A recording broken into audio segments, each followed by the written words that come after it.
నమస్తే, welcome to our channel. మీ అందరికీ సుపరిచితులు, మనకేంటంటే వంటింటి నేస్తం అంటూ ఉంటారు కదా, మధుసూదన్ శర్మ గారు. సో ఈ రోజు మనకి డయాబెటిక్ విషయంలో, సో అంటే సార్ షుగర్ బాదం అని చెప్పేసి అంటూ ఉంటారు. సో ఇది ఎలా వాడాలి, ఏంటి, అసలు ఎందుకు డయాబెటిక్ ఉన్న వాళ్ళకి ఇది ఇంత బాగా యూజ్ అవుతుంది, అంటే దీన్ని ఏ విధంగా వాడాలనేది ఎవరికి అర్థం కావట్లేదు. అసలు దీన్ని గుణగణాలు ఎలా ఉపయోగపడతాయి, ఎలా యూజ్ చేయాలి అనేది రివ్యూస్ కోసం. షుగర్ బాదం అమ్మా,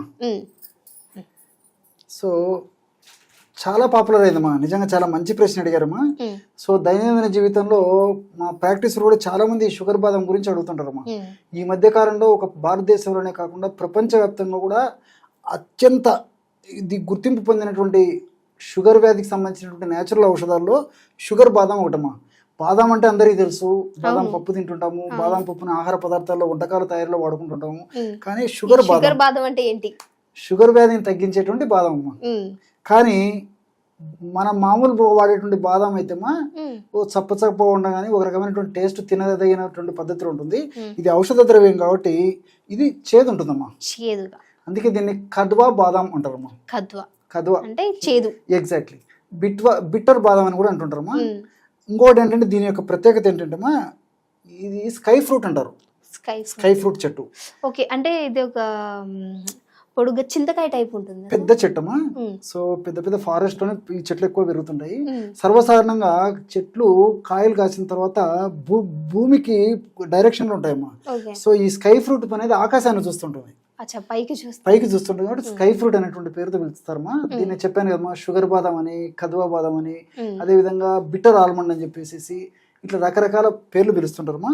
సో మరి ఈ మధ్య కాలంలో ఒక భారతదేశంలోనే కాకుండా ప్రపంచ వ్యాప్తంగా కూడా ఈ షుగర్ వ్యాధిగ్రస్తులు వేలాది సంఖ్యలో, లక్షలాది సంఖ్యలో, కోట్లాది సంఖ్యలో పెరిగిపోతున్నారు. కాబట్టి మరి అందరికీ వీటి యొక్క అవసరం ఎంత ఉంది, మరి క్షేమదాయకంగా ఇది పనిచేస్తుందని చెప్పేసి మరి పరిశోధనల ద్వారా కూడా నిరూపితమైంది. కాబట్టి మరి చాలా మంది ఇది వాడుతున్నారమ్మా. ఇది వచ్చేసమ్మా, ఇంతకుముందు మనం చూసాం కదమ్మా, ఆ యొక్క షుగర్ బాదాము విత్తనాలు అలా ఉంటాయి. విత్తనాన్ని మనం ఒలిచేస్తే ఈ విధంగా పప్పులు వస్తాయి. ఇది ఔషధంగా వాడుకోవాలి. ఇలాంటి పప్పులు ఔషధంగా వాడుకోవాలమ్మా. సో ఈజీగా వచ్చేస్తుందమ్మా. మీరు కావాలని ట్రై చేయండి, ఎంత ఈజీగా ఇది వస్తుందో. పైన కొంచెం అట్లా కట్ చేసేస్తే లోపల చూడండి అమ్మా, చాలా సులువుగా ఉంది కదా, చాలా ఈజీగా వచ్చేస్తుందమ్మా. అలాగ వచ్చేస్తుంది అనమాట. సో ఈ షుగర్ బాదం పప్పులు మనం వాడుకోవాలమ్మా. సో దీని యొక్క ప్రత్యేకత ఏంటంటే షుగర్, ఇందులో విటమిన్స్, మినరల్స్, ఆల్కలాయిడ్స్, ఫ్లేవనాయిడ్స్, సాపనిన్స్, అనేక రకాల రసాయన పదార్థాలు ఉన్నట్టు పరిశోధనలు నిరూపితమైందమ్మా. అంటే ఒక్క దాంట్లో చాలా రకాల రసాయన పదార్థాలు ఉన్నాయి. ఈ యొక్క ఔషధం యొక్క మరొక ప్రత్యేకత ఏంటంటే ఇన్సులిన్ సెన్సిటివిటీని బాగా పెంచేస్తుందమ్మా. ఈ రోజుల్లో ఏమవుతుందంటమ్మా, ఇన్సులిన్ బాగా ఉత్పత్తి అయినప్పటికీ ఇన్సులిన్ సరిగా పనిచేయకపోవడం చేత రక్తంలో షుగర్ విపరీతంగా పెరిగిపోతుంది. సో పరీక్ష చేసేసరికి బ్లడ్ షుగర్ విపరీతంగా ఉంటుందమ్మా. సో ఇన్సులిన్ రెసిస్టెన్స్ వచ్చి ఉంటుంది.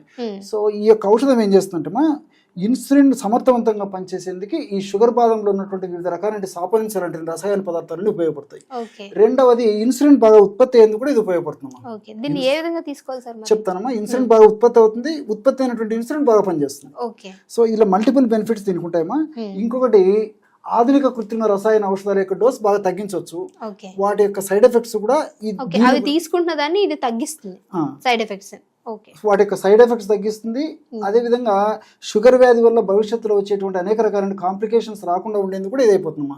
ఒక్కొక్కసారి ఎన్ని రకాలైనటువంటి ఆధునిక కృత్రిమ రసాయన ఔషధాలు వాడినప్పటికీ ఒక పట్టాను షుగర్ తగ్గదమ్మా. సో అలాంటి వాళ్ళని కూడా మేము ఎంతో మందిని గమనిస్తుంటామా. ఈ షుగర్ బాదాము వాళ్ళ డాక్టర్లు సూచించిన మేరకు వాళ్ళు చెప్పినటువంటి పద్ధతిలో ఇంగ్లీష్ మందులు వాడుకుంటూ ఈ యొక్క షుగర్ బాదాం వాడుకోవడం వల్ల చాలా త్వరగా మరి షుగర్ కంట్రోల్కి వస్తుంది. షుగర్ ఎప్పుడైతే కంట్రోల్కి వస్తుందో మనం డాక్టర్ వద్దకు వెళ్ళినప్పుడు వాళ్ళు పరీక్ష చేసేసి ఆటోమేటిక్గా న్యాచురల్ గానే ఆధునిక కృత్రిమ రసాయన ఔషధాల డోసు కూడా తగ్గిస్తారమ్మా. సో దానివల్ల సైడ్ బెనిఫిట్స్ ఉంటాయి అనమాట, ఎక్కువ సైడ్ ఎఫెక్ట్స్ లేకుండా. సో ఈ విధంగా మల్టీపర్పస్ గా ఇది ఉపయోగపడుతుందమ్మా. మరి ఇది ఏ విధంగా వాడాలి? సో ఇంతవరకు జరిగినటువంటి పరిశోధనలో రోజు రెండిటికి మించి వాడకూడదని చెప్పేసి పరిశోధనలు తెలిసిందమ్మా. ఓకే. నాకేదో షుగర్ తగ్గాలి, నాకు గంటలు తగ్గాలి, నిమిషాలు తగ్గాలని చెప్పేసి ఎక్కువ మాత్రం వాడకూడదమ్మా. ఓకే. సో ఇది కూడా చాలా శక్తివంతమైన ఔషధం కాబట్టి పరిశోధకులు, పరిశోధన చేసినటువంటి వాళ్ళు, మేధావులు, శాస్త్రజ్ఞులు మరి దీర్ఘకాలం పాటు పరిశోధన చేసి ఆ పరిశోధనల సారాంశం మనకు తెలియజేశారు కాబట్టి మ్యాక్సిమం రోజు ఉదయం ఒకటి సాయంత్రం వరకు వాడుకోవచ్చు ఒకటి. జస్ట్ నార్మల్ తినేయడం అంతేమ్మా. సో మిగతా షుగర్ మందులు అయితే క్యాప్సూల్స్ అను, టాబ్లెట్స్ అను, సిరప్స్ అను, లిక్విడ్స్ అను ఏదో ఒక రూపంలో వాడుకోవాలమ్మా, రకరకాల పిల్స్ అను. సో ఇది ఏం లేదమ్మా, కేవలం మనం షుగర్ బాదం తెచ్చుకొని పైన పొట్టు తీసేసి ఈ విధంగా ఇలా పొట్టు తీసేసి ఈ విధంగా తయారు చేసుకుని రోజు ఒకటమ్మా. సో ఇది చాలా చేదు ఉంటుందమ్మా. సో అంగిట్లో వేసేసుకొని నీళ్ళు తాగేసే. సో ఇంకోటి అంటే నమనాల్సిన వద్దమ్మా, నమిలిన ఏం కాదు, చేదుకు భరించలేరమ్మా. సో అంగిట్లో వేసేసుకొని నీళ్ళు తాగేసేయాలి. ఇంకోటి ఏంటంటమ్మా, ఇప్పుడు ఇలా టచ్ చేశారు కదమ్మా, నేను టచ్ చేశాను, మీరు కూడా టచ్ చేశారు, నాలుక మీద పెట్టుకోండి అమ్మా, ఎంత చేదు ఉంటుందో చూడండి. సో భగవంతుడు ఎంత శక్తిని ప్రసాదించాడు చూడమ్మా దీంట్లో. కాకరకాయ మించిన చాలా చేదు, షుగర్ కు చాలా శక్తివంతంగా పనిచేస్తుంది అనమాట. సో అంత చేదు ఉంటుందమ్మా. అందుకే దీన్ని కదవా బాదం, బిటర్ బాదం అని చెప్పేసి చెప్తుంటారు. సో అందుకే నమలగలిగినటువంటి వాళ్ళైతే నమలొచ్చమ్మా. కష్టం ఉంటుంది. అందుకే నేను చెప్పాను కదమ్మా, అంగిట్లో వేసుకుంటే నాలుక దాటి వేసిపోతే ఇంకేముండదమ్మా. నాలుక మీదనే ఆ టేస్ట్ బడ్స్ ఉంటాయి, టేస్ట్ తెలుస్తుంది. అంగిట్లో వేసుకుని నీళ్ళు తాగితే సరిపోతుంది. సో ఉదయం ఆహారానికి ఒక అరగంట ముందు, రాత్రి ఆహారానికి ఒక అరగంట ముందు జస్ట్ ఒకటి అంగిట్లో వేసుకొని మింగాలి. సో సమస్య కొద్దిగా ఉంటే రోజు ఒక్కటి సరిపోతుంది. అంటే వాళ్ళ లెవెల్స్ బట్టి, షుగర్ లెవెల్స్ బట్టి. ఓకే. సో చూసారు కదా మన షుగర్ బాదం అంట. సో ఇది షుగర్ పేషెంట్స్ కి చాలా చక్కటి ఔషధం లాగా వర్క్ చేస్తుంది.